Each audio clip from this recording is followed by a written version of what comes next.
जी नमस्कार। आज हम आप सभी को एक विशेष युति के बारे में आज बताने जा रहे हैं, जिसका नाम है प्रेम विवाह योग। हम हमारे आसपास के परिवेश में हम देखते हैं कि ज़्यादातर आज के जो नवयुवक होते हैं वो अपने इच्छा से वो विवाह करना चाहते हैं, अपने पसंद से विवाह करना चाहते हैं।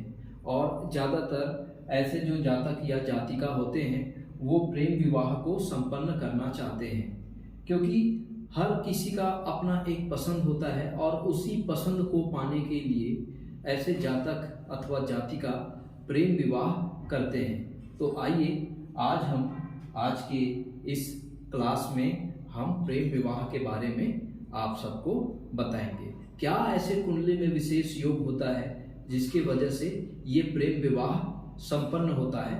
और ये कभी कभी क्या होता है, जब अरेंज मैरिज करते हैं और जातक या जातिका का किसी के साथ यदि प्रेम रिलेशन यदि बना हुआ है तो ऐसे जातक कभी कभी माता पिता के दबाव में आकर ऐसे जल्दबाजी में आकर कोई निर्णय कर लेते हैं और नतीजन आपके सामने है कि वो विवाह जो है वो ज़्यादा लंबा समय तक नहीं चल पाता।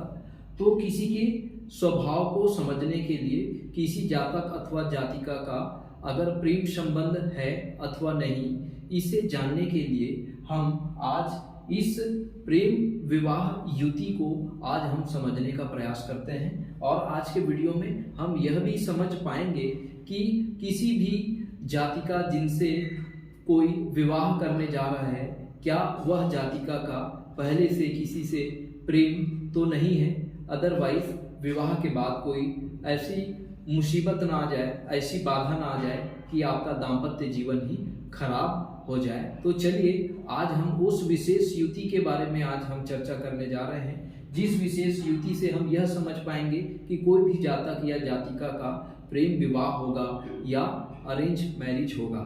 चलिए आज हम उस युति के बारे में आज आपको बताते हैं।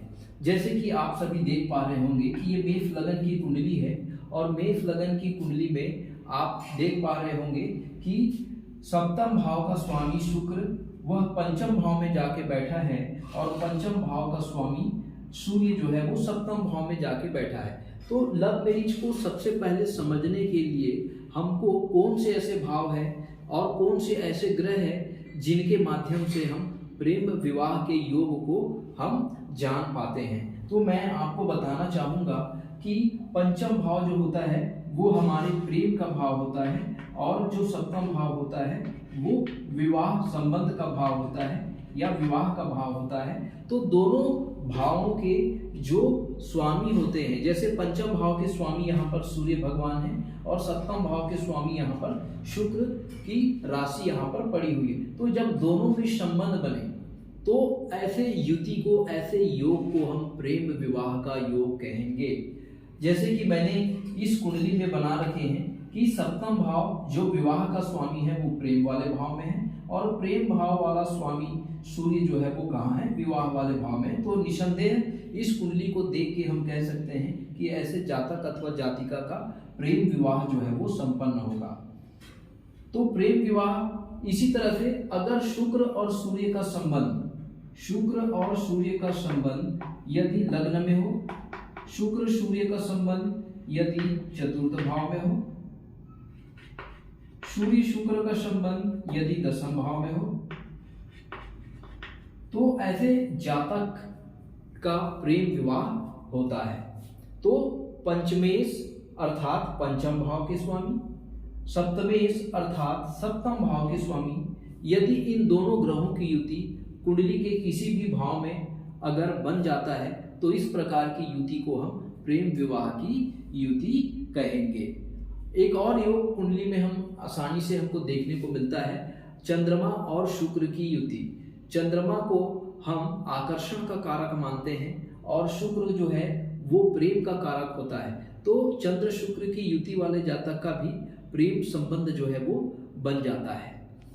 दूसरा महत्वपूर्ण योग है राहु और शुक्र की युति। राहु और शुक्र की जो युति होती है वो भी प्रेम विवाह का कारक होती है, अर्थात राहु जो होता है वो एक से अधिक प्रेम संबंधों का भी कारक होता है। अगर कुंडली में कहीं भी राहु और शुक्र की युति यदि आपको दिख रही है तो आप जरूर इसे कंसीडर कर सकते हैं कि राहु शुक्र जो है वो एक से अधिक प्रेम संबंधों को क्या करता है, प्रदर्शित करता है।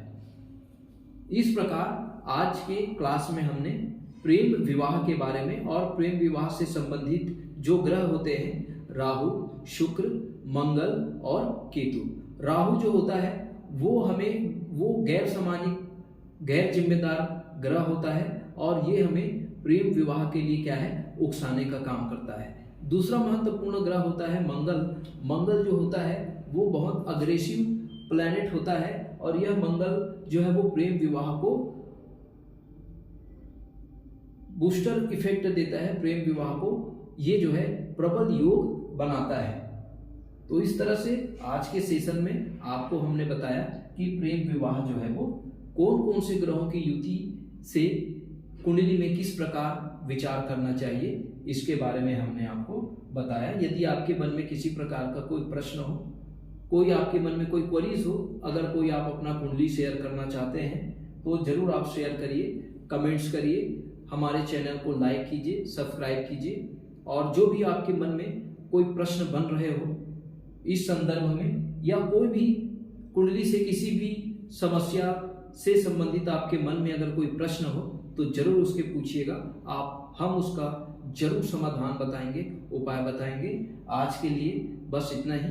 फिर से एक नए ऊर्जा के साथ, एक नए उत्साह के साथ आपसे फिर से कोई नई युति के बारे में, कोई नए योग के बारे में फिर से आपसे रूबरू होंगे, आपसे चर्चा करेंगे।